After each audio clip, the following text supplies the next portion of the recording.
సంచలన డైరెక్టరు, వివాదాస్పదమైన director RGV గారు అరెస్ట్ కాబోతున్నారా? ఆంధ్రప్రదేశ్ ప్రజలు ఆయన్ని అరెస్ట్ చేసేటువంటి అవకాశం ఉందా అని అంటే, నాకున్నటువంటి ఆలోచన, నాకున్నటువంటి పరిజ్ఞానం మేరకు ఆయన్ని ఒకవేళ అరెస్ట్ చేసినప్పటికీ కూడా, ఆయన్ని అదుపులోకి తీసుకున్నప్పటికీ కూడా సహజంగా విచారించి పంపిస్తారు తప్పితే థర్డ్ డిగ్రీ ప్రయోగించేటువంటి అవకాశాలు తక్కువ. కానీ థర్డ్ డిగ్రీ ప్రయోగించేటువంటి ప్రమాదం ఉంది ఆంధ్రప్రదేశ్ పోలీసులు. కాబట్టి నాకు ముందస్తు బెయిల్ ఇవ్వండి అని చెప్పి హైకోర్టులో ఆయన పిటిషన్ వేసుకున్నారు ఆర్జీవి గారు.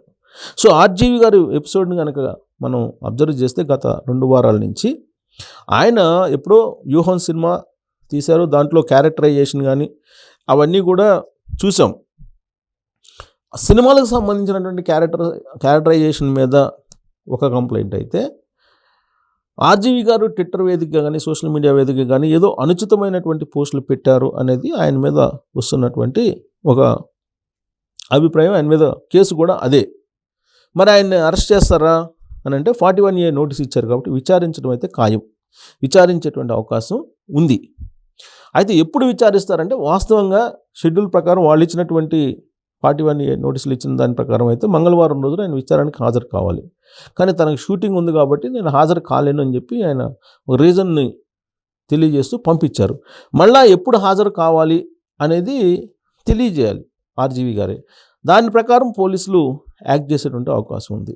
వాస్తవంగా వైఎస్ఆర్ కాంగ్రెస్ పార్టీ అధికారంలో ఉన్నప్పుడు, జగన్మోహన్ రెడ్డి గారు ముఖ్యమంత్రిగా ఉన్నప్పుడు నాకు కూడా 41A నోటీస్ ఇచ్చారు.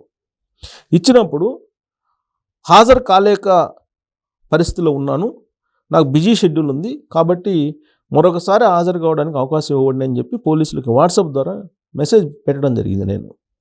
ఆ తర్వాత వాళ్ళు మీరు ఎప్పుడు రాగలరు అని చెప్పి నాకు రిప్లై అడిగితే, నేను ఒక డేట్ చెప్పి ఆ డేట్ లోపల అయితే నేను రాగలను, ఆ డేట్ని అయితే రాగలను అని చెప్తే ఆ డేట్ని రండి అని చెప్పారు. ఈలోపు ఎలక్షన్ వచ్చింది, ఎలక్షన్ కోడ్ వచ్చేసింది. ఇంకా ఆ కేసుకు సంబంధించి ఆల్రెడీ నేను క్వాష్ పిటిషన్ వేయడం జరిగింది హైకోర్టులో. క్వాష్ పిటిషన్ కొట్టివేశారు, క్వాష్ చేయలేదు. సో మీరు అరెస్ట్ చేస్తారా, అరెస్ట్ చేసే అవకాశం ఉందా అని పోలీసులను అడిగినప్పుడు మేము అరెస్ట్ చేసే ఉద్దేశం లేదని చెప్పి ఆ రోజు చెప్పారు. దాంతో ఆ కేసులు నడుస్తుంది హైకోర్టులో. సేమ్ ఆర్జీవి గారి విషయంలో కూడా అదే జరిగే అవకాశం ఉంది. ఇప్పుడు ఆయన క్వాష్ చేశారు, క్వాష్ని యాక్సెప్ట్ చేయలేదు. సో కేసు నడవాలి, విచారణకి మీరు హాజరు కాండి అని చెప్పి హైకోర్టే చెప్పింది. పోనీ మిమ్మల్ని అరెస్ట్ చేస్తారు, అరెస్ట్ చేసే అవకాశం ఉంది అని చెప్పి ఆర్జీవి గారు చెప్తే దానికి కూడా హైకోర్టు మీ విచారణకు హాజరు కండి, విచారణకు హాజరైన తర్వాత చూద్దాం అన్నట్టుగా హైకోర్టు చెప్పింది. సో హైకోర్టు డైరెక్షన్ మేరకు ఇప్పుడు ఆర్జీవి గారు ఖచ్చితంగా ఆంధ్రప్రదేశ్ పోలీసులు ఎదుట హాజరు కావాల్సిందే. ఒకవేళ హాజరు కాకపోతే కనుక అరెస్టు వారెంట్ ఇష్యూ చేసేటువంటి అవకాశం ఉంది. అంత దూరం ఆర్జీవి గారు తీసుకొచ్చుకుంటారా అని అంటే బహుశా అలాంటి అవకాశం లేకపోవచ్చు. ఎందుకంటే ఈ లోపుగానే ఆయన ముందస్తు బెయిల్కి అప్లై చేసుకుంటున్నారు హైకోర్టుకి. బహుశా హైకోర్టు ముందస్తు బెయిల్ ఎందుకు అడుగుతున్నారు అని క్వశ్చన్ చేసినప్పుడు నా కేసులో ఏదైతే జరిగిందో అదే జరుగుతుంది. అరెస్ట్ చేసేటువంటి అవకాశం ఉంది, థర్డ్ డిగ్రీ ప్రయోగించేటువంటి అవకాశం ఉందని చెప్పి ఆల్రెడీ ఆయన పిటిషన్ వేశారు. సో కాబట్టి అప్పుడు పోలీసుల చేత ఒక కమిట్మెంట్ తీసుకుంటుంది కోర్టు, తీసుకునే అవకాశం ఉంది.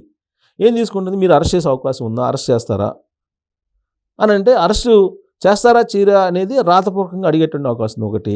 థర్డ్ డిగ్రీ ప్రయోగిస్తారని చెప్పేసి క్లయింట్ అబ్జెక్షన్ చేస్తున్నాడు విచారణకు హాజరు కావడానికి, మరి థర్డ్ డిగ్రీ ప్రయోగిస్తారంటే ప్రయోగించమని చెప్పి వాళ్ళు రాతపూర్వకంగా ఆనరబుల్ కోర్టుకి తెలియజేయాల్సి ఉంటుంది.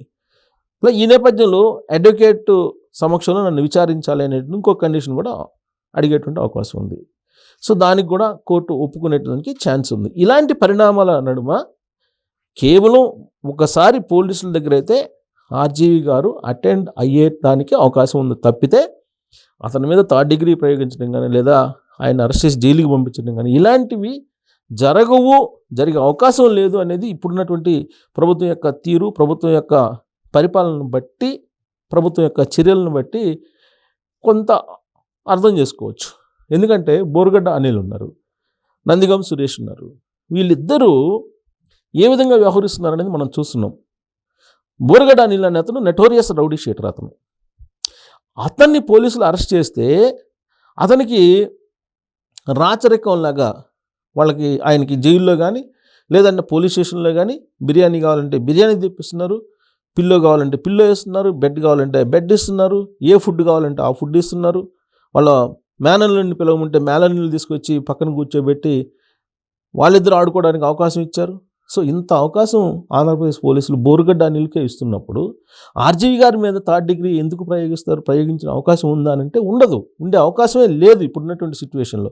గతంలో జగన్మోహన్ రెడ్డి గారు ముఖ్యమంత్రిగా ఉన్నప్పుడు జరిగినటువంటి పరిణామాలు ఇప్పుడు కూడా జరుగుతాయా? జరిగే అవకాశం ఉందంటే జరిగే అవకాశం ఉండదు, ఉండే అవకాశమే లేదు. ఒకవేళ అదే ఉంటే కనుక బోరుగడ్డ అనిల్ ఆ విధంగా వ్యవహరించడు. పోలీసులనే కింద కూర్చోబెట్టి ఆయన టేబుల్ మీద కూర్చున్నటువంటి వీడియోలు బయటకు వచ్చాయి. పోలీసుల చేత బిర్యానీ తెప్పించుకొని తిన్నటువంటి వీడియోస్ బయటకు వచ్చాయి. పోలీసులు కోర్టులో హాజరుపరిచి మళ్ళీ రాజమండ్రి సెంట్రల్ జైలుకి తీసుకెళ్తున్నప్పుడు ఎస్కార్ట్ తోటి కలిసి ఆయన దావతు చేసుకున్నాడు. సో ఇలాంటి పరిస్థితులు ఆంధ్రప్రదేశ్ పోలీసులు కల్పిస్తున్నప్పుడు బోరుగడ్డ అనిల్ లేదా నందిగం సురేష్కి, నందిగం సురేష్ అయితే యాక్చువల్గా నందిగం సురేష్ డైరెక్ట్గా పోలీసులనే ఎదుర్కొన్నాడు. ఆయన సిఐని అక్కడ వార్నింగ్ ఇచ్చారు, జస్ట్ చెయ్యి తగిలిందని చెప్పి నా మీదనే చెయ్యేస్తావా, నీ అంత చూస్తానంటూ పోలీసులనే బెదిరించారు.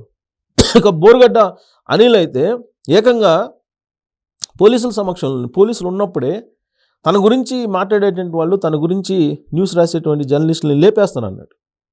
సో ఇలాంటి సిచ్యువేషన్లో ఆర్జీవి గారు లాంటి వాళ్ళని కానీ, లేదంటే పోసాని లాంటి వాళ్ళని కానీ, వీళ్ళందరి మీద థర్డ్ డిగ్రీ ప్రయోగిస్తుంది ఆంధ్రప్రదేశ్ పోలీసులు అని అంటే అది ఇప్పుడున్నటువంటి సిచ్యువేషన్లో జరిగినటువంటి పని, జరగదు కూడా.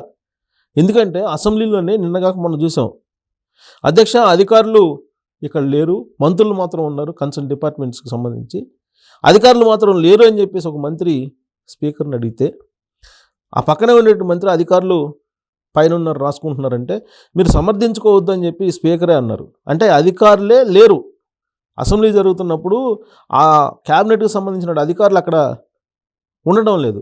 ఇప్పటికీ కూడా జగన్మోహన్ రెడ్డి గారి ప్రభుత్వం యొక్క వాసనలు కనిపిస్తున్నాయి అధికారుల్లో. ఈవెన్ మైనింగ్కి సంబంధించిన మైనింగ్ కింగ్గా వ్యవహరించినటువంటి వెంకటరెడ్డి చడీ చప్పుడు కాకుండా ప్రభుత్వానికి తెలియకుండా ఆయన బెయిల్ మీద వచ్చేసారు. బెయిల్ని అడ్డుకోవాల్సినటువంటి ఏసీబీ కనీసం పిటిషన్ కూడా వేయలేదు. ఇలాంటి సిచ్యువేషన్లో ఆర్జీవి గారి మీద థర్డ్ డిగ్రీ, లేదంటే బోరుగడ్ని ఎరగొడుతున్నారు జైల్లో, పోసాన్ని కుమ్మేస్తున్నారు, ఇలాంటి న్యూస్ ఫేక్ న్యూస్. ఇప్పుడున్నటువంటి చంద్రబాబు నాయుడు గారు గవర్నమెంట్లో ఇలాంటివి జరగవు, ఏది జరిగినా చట్ట ప్రకారం జరుగుతూ ఉంటాయి.